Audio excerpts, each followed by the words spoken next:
Good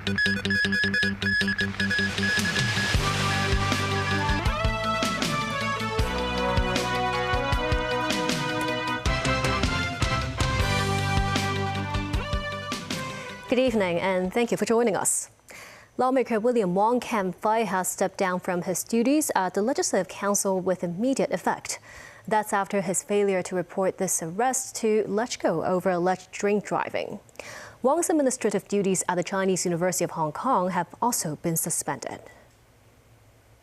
66-year-old lawmaker William Wong was arrested on Monday night over alleged drink driving. 2 days after the incident came to light, Wong issued a statement apologizing for the trouble brought to society and the legislature. He said in order not to impact LegCo's operations, he decided to step down from all his lawmaker duties at LegCo, adding that he is honored to have served the public at the legislature over the past 3 years. And as police investigations are ongoing, he couldn't comment further on the case. In a statement, LegCo President Starry Lee confirms the Council Secretariat has received Wong's notification of the resignation letter. Lee says Wong's decision is respected, noting that Wong's service to the legislature and Hong Kong is appreciated. Wong did not make an appearance at the LegCo chamber today.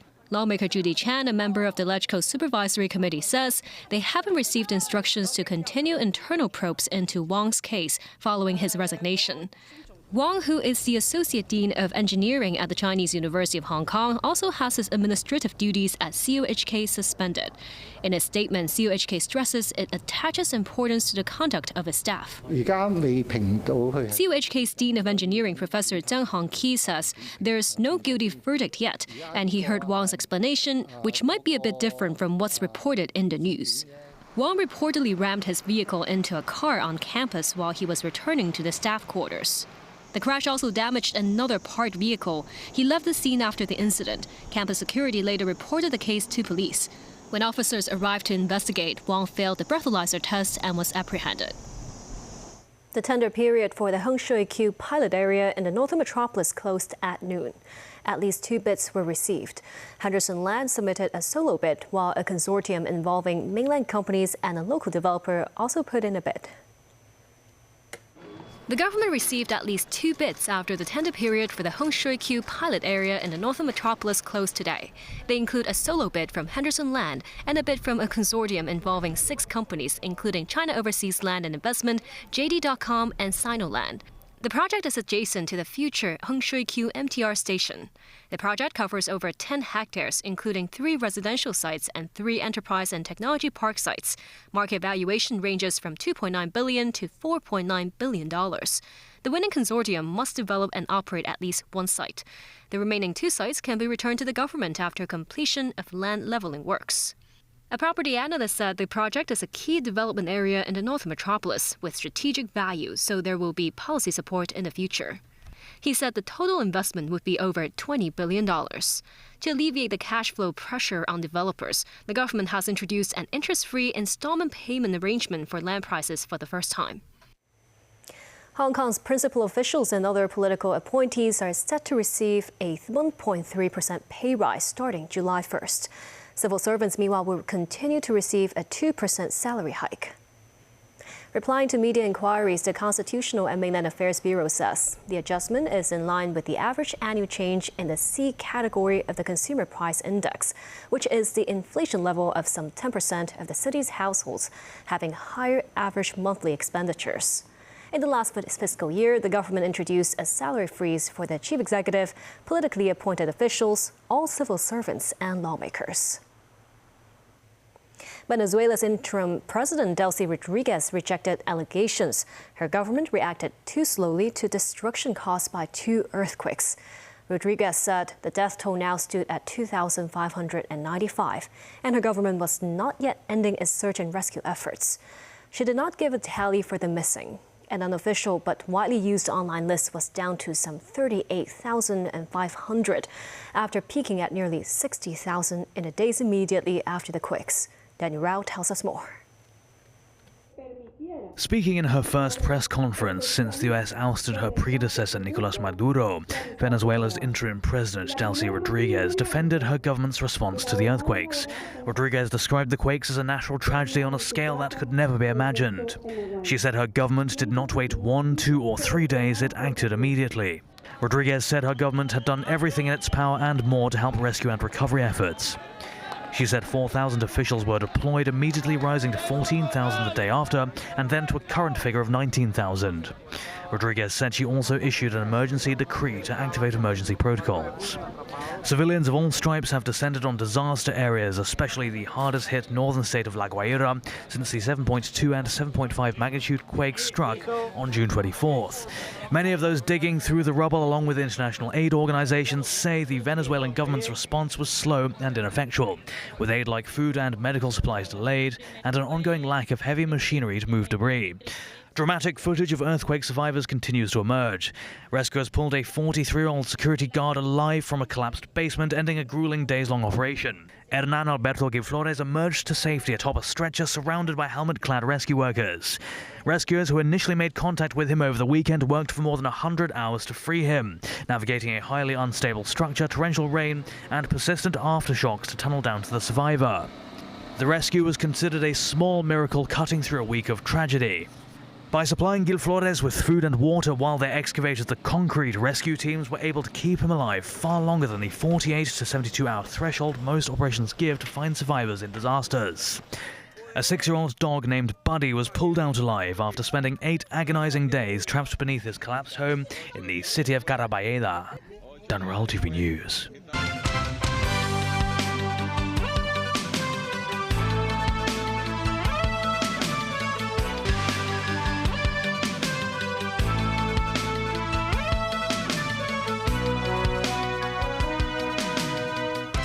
Welcome back.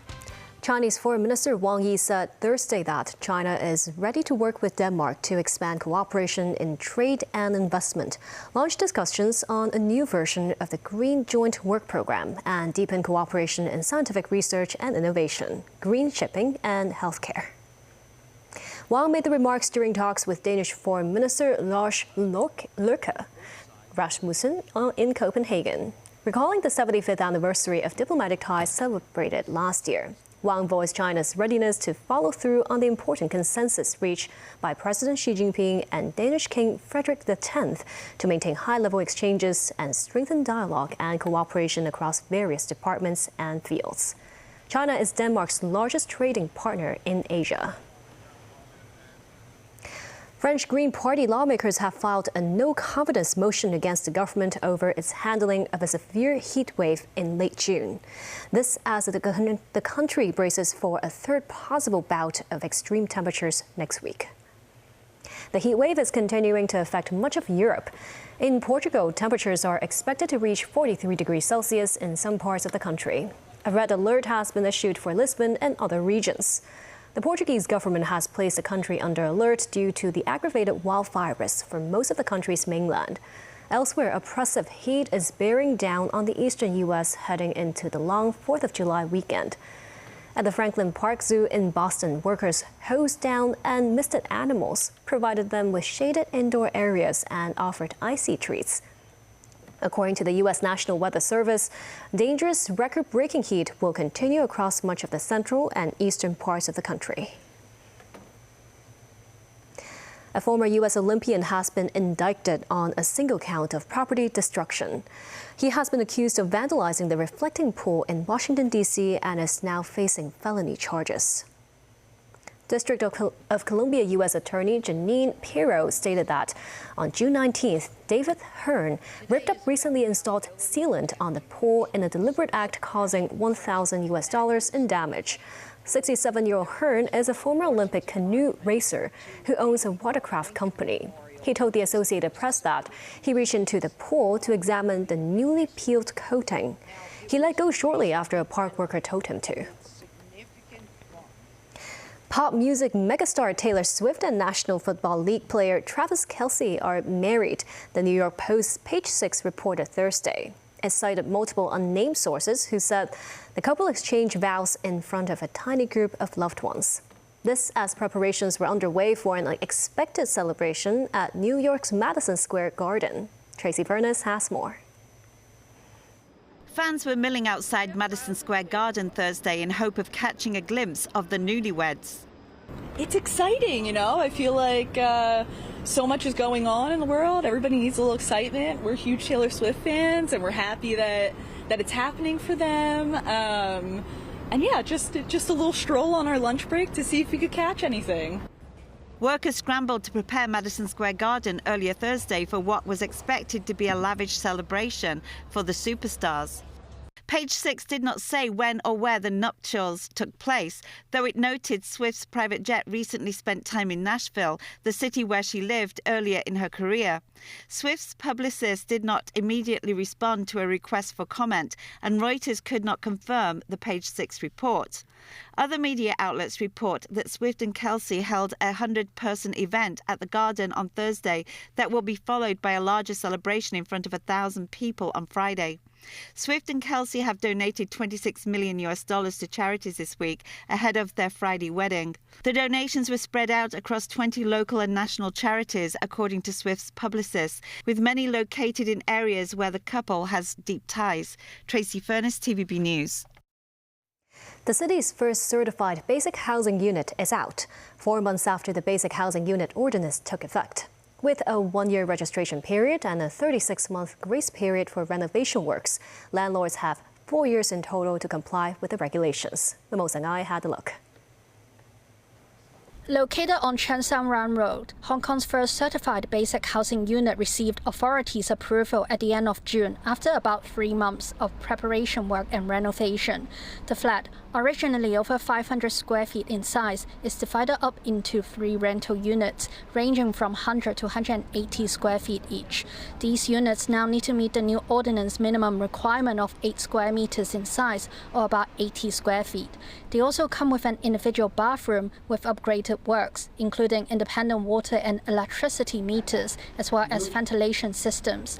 Factoring in material costs, fees for registered specialists such as surveyors, and professional certification fees, the conversion project has cost about $150,000, with an average cost per unit at about $50,000, a similar rate to authorities' reference cost. The Hong Kong Basic Housing Units Operators Association says the project demonstrates that compliance costs can remain manageable when renovations are properly planned. Before, for our flat, the renovation maybe for the electricity requirement is not meeting the requirement of it should be a reasonable price. Since actually for our flat, we have doing some renovation is meeting the minimum requirement of the flat. All of the purpose is based on the safety. And the monthly rental fees there will stay at around $6,000 to $9,000. We did not increase the price, even we are making the registration in the government. Since we would like for the tenant to stay in the flat instead of just they move out and we don't have any income. Asked what advice he will offer to landlords who will be doing renovations, Chen says they should start the process early and seek professionals' opinions, such as engineers. Memos 9, TVB News. The observatory says the standby signal number 1 will remain in force tonight and at first tomorrow. Affected by the outer rain bands of Tropical Storm Maysak, many areas in Hong Kong experienced heavy rain and strong gusts this afternoon. The amber rainstorm warning signal was issued for 2 hours. A large tree collapsed next to Learn King Station on the Tuen Mun Light Rail, causing a temporary disruption to light rail services. Unless Maysak intensifies significantly and adopts a track closer to the coast of Guangdong, the observatory says the chance of issuing the strong wind signal number 3 is relatively low. A protective board on the exterior wall in Tsim Sha Tsui struck 2 passers-by this afternoon. The injured, a father and daughter duo, have been sent to hospital. The accident happened around 12:30 p.m. on Canton Road in Tsim Sha Tsui. The shop involved was undergoing exterior wall repairs. Dismantling efforts of the remaining boards continued. The daughter, who sustained injuries to the feet, and father were both conscious while being sent to Queen Elizabeth Hospital for treatment. The People's Liberation Army's Navy vessels Nanning and Henyang are in Hong Kong for the second day of their 5-day port call. The ships invited Hong Kong students to visit this morning. Kelly Law was there. Guided missile destroyer Nanning and guided missile frigate Henyang were docked at the Nongshun Chao Barracks of the People's Liberation Army Hong Kong garrison. Students board Nanning witnessed the various weapons on board. Domestically designed and built Weihor No. 162, Nanning is capable of performing regional air defense and maritime assault missions. The guided missile frigate Henyang Weihor No. 568 is also open to youth groups. I feel very happy and very excited because the barracks and warships are so mysterious for us.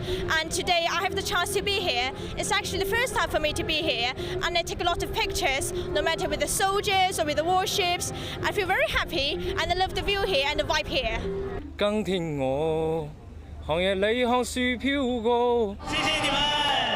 Some naval officers came to Hong Kong via warship for the first time. The Henyang Petty Officer Yin Jun says it's great to see the students' vibrant energy and hopes the Port Corps helps boost young people's patriotism.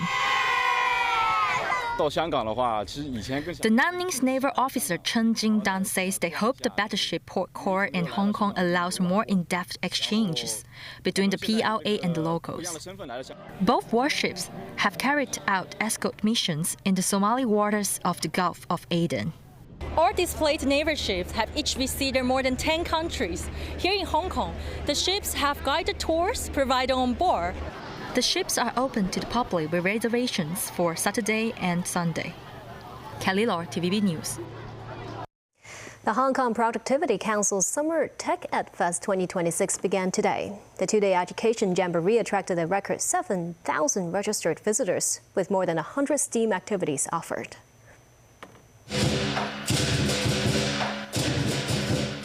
A lion dance troupe from a primary school kicked off the event with an AI-powered robotic lion. Children and parents can step into a slew of workshops, seminars, and interactive booths covering AI, education tech, and various smart living applications. Students from different schools, including award-winning young innovators, will share how they leverage AI in studies and creative work. Also hosting interactive exhibits are the police's Cybersecurity and Technology Crime Bureau and education sector organizations. And that's the news. Thank you for watching.